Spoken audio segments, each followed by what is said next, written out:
How to fix your Canon Maxify GX6021 printer that is printing the blurry text on the printed pages.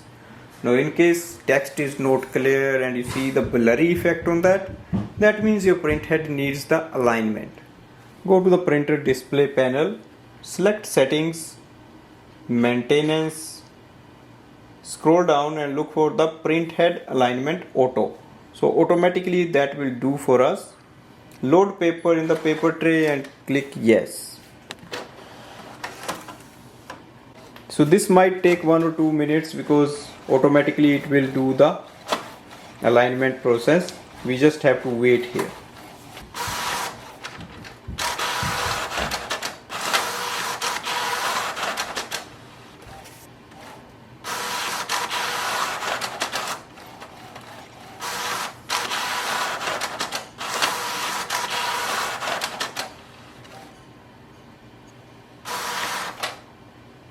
You see the page, that means alignment is done, and once you start printing again it will print clearly.